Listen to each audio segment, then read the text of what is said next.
जी, पाकिस्तान में जिस तरीके से मैं गई थी घूमने के लिए, तो मैंने वहाँ पे घूमा है। वहाँ पे जो भी घूमने की जगह थी, जो टूरिस्ट जगह थे, सारे टूरिस्ट जगह मैंने जी। घूमे वहाँ पे इस तरीके से। तो अंजू, आपका वतन अब कौन सा है? अंजू की पहचान पाकिस्तान से होनी चाहिए, भारत से होनी चाहिए? अंजू फख्र से क्या बोलती है, मैं पाकिस्तानी नागरिक हूँ या हिंदुस्तान? मैं अभी हिंदुस्तान नागरिक हूँ। हाँ अंजू, एक मैं चीज समझना चाहता हूँ, जी। क्योंकि आपने कहा कि आप सिर्फ घूमने गई थी, वहां पर आपने बहुत सारी चीजें देखी। हाँ। लेकिन वहां पर तो ये खबरें आई कि आप बुर्का पहन के गई हैं, आपने वहां पर निकाह कर लिया है, आपने वहां पर धर्म बदल लिया है। इन 3 सवालों को लेकर देश भर में चर्चा रही, क्या कहना चाहेंगी, क्या सफाई है आपकी? एक्चुअली मैं घूमने गई थी और मैं जिस शख्स से जानती थी, और ये मेरे अपने मतलब मेरे अपने डिसाइडेड थे कि हमें मैरिज भी करना था और हमें निकाह भी करना था, और वो हमने किया था। पर ये था कि स्टार्टिंग में ऐसा नहीं था कि हम प्लानिंग से करते, हम उनको यहाँ बुलाते फिर शादी करते। तो थोड़ा सा हमें वहाँ रुकना पड़ा, जो माहौल हुआ इस तरीके से हाईलाइट हुआ, तो इस तरह से फिर हमने वो डिसाइड किया। निकाह किया वहां पर? हाँ, हमने यहाँ पे निकाह। और बुर्का पहन के जब आप गई थी, किसी ने प्रेशराइज किया था? नहीं, ऐसा डाला था? मैं आपको बता देती हूँ, बुर्का तो एक बार भी नहीं पहना है, वो शर्क डाला था, क्योंकि इंडियन ड्रेस थी, कट स्लीव थी, इसलिए शर्क डाला हुआ। आपकी एक स्टेटमेंट बार बार आ रही है सामने, आप कह रहे हैं कि अब आपके 2 पति हैं, एक पाकिस्तान में नसरुल्लाह है और एक हिंदुस्तान में आपके पति हैं। आपके इस बयान को किस तरीके से देखा जाए, और आगे जो आपका जीवन है वो कौन से पति के साथ जी गुजरेगा? बिल्कुल, हाँ। अभी देखा जाए तो कानूनी तौर से यहाँ पे इंडियन जो हमारे हस्बैंड हैं उनके उसमें हूँ मैं अभी ऑन, और उधर भी हैं, वो भी मेरा है हस्बैंड है।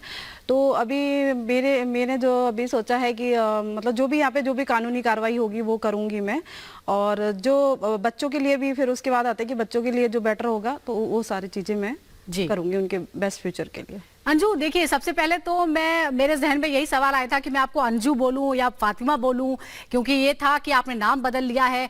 आप ये कह रही हैं कि आप शादी करने के लिए गई नसरुल्लाह से, लेकिन क्या आपने अपने पति को बताया, उनसे कभी डिवोर्स लेने की कोशिश की कि मैं आपके साथ नहीं रहना चाहती हूँ, मैं नसरुल्लाह के साथ रहना चाहती हूँ? देखो, मैं बता देती हूँ आपको। देखो, हस्बैंड को अच्छे से मालूम है कि हमारी उनके साथ पहले से अंडरस्टैंडिंग ठीक नहीं थी, और रही बात, मैं खुद इंडिपेंडेंट थी और मैं खुद वर्क करती थी, मैं अपने डिसीजन खुद लेती थी कि मुझे अपने लिए क्या करना है क्या नहीं करना है। मैं अलग भी रही हूँ, उनसे अलग भी रही हूँ, बच्चों को लेके सारी चीज़ें, तो मुझे पूछने बताने की किसी से कोई ज़रूरत होती नहीं थी। जी। लेकिन देखिए, कोई महिला हो या पुरुष हो, कोई भी अगर बिना बताए अपने घर से कहीं चला जाएगा तो लोग परेशान होंगे ही। फिर अगर कोई वीडियो इस तरह का सामने आएगा तो सबको लगेगा कि ये क्या हुआ, ये धोखा हो गया मेरे साथ। नहीं, ऐसा कुछ भी उन्हें ऐसा नहीं लगा होगा कि धोखा हो गया है। ठीक है, वो स्टार्टिंग में उनको एकदम से लगा कि हाँ वो वहाँ चली गई है, और वैसे भी स्टार्टिंग मैं ऐसी जगह गई थी, और उससे पहले मतलब मैंने घर में जैसे कुछ लोगों को, जैसे कि मदर है मेरी, अपनी बेटी है, समझदार है, और मैंने उसके साथ जब मैं बातचीत करती थी उसको भी सब कुछ मालूम था, और मैंने उसको बोला भी था कि मैं जाऊँगी। बोला ठीक है, आप जाना है तो जाना, और ठीक है। तो बात है, उसको भी कुछ ज़्यादा ऐसा नहीं था, पर बात यह है कि जब मैं गई, जाते समय स्टार्टिंग में मैंने नहीं बताया, और मुझे झूठ बोलना पड़ा कि मैं कहीं और जा रही हूँ। पर मेरा ये था कि बॉर्डर पर जाऊँगी, क्योंकि मुझे खुद नहीं पता था कि एंटर हो जाऊँगी क्यों नहीं, क्योंकि सारे लीगल डॉक्यूमेंट्स थे मेरे। अगर हो जाऊँगी तो यह होने से पहले मैं कॉल करूँगी घर पर। तो मैंने कॉल भी किया, मैंने पापा को भी कॉल करा और भाई को भी, और उधर घर पर भी, तो उन लोगों ने किसी तरीके से उठाया नहीं। कोई बात नहीं, जैसे ही मैं नेटवर्क में आई और पाकिस्तान में एंट्री करी, और वहाँ से मैंने कॉल किया और बताया मैं यहाँ पे हूँ, तब तक सब कुछ ठीक था। और जैसे ही वो मीडिया वाला जो मतलब जो हाईलाइट वाला वो हुआ, तो उन लोग सारी चीज़ें नेगेटिव होने लगी मेरे वजह से, इसलिए मुझे एक्सटेंशन कराना पड़ा और वहाँ पे मुझे रुकना पड़ा, और इस कारण से मुझे रुकना पड़ा, और जो मुझे वो करना था वहाँ पे वो मैंने किया, और उसके बाद रुकी, और इस वजह से मुझे थोड़ा सा बच्चों से डिस्टेंस में रहना पड़ा, और मुझे काफ़ी तकलीफ हुई इस वजह से, क्योंकि मैं इतने दिन का सोच के नहीं गई थी, और मुझे बहुत तकलीफ हुई कि इतने दिन मुझे अपने बच्चों से दूर रहना।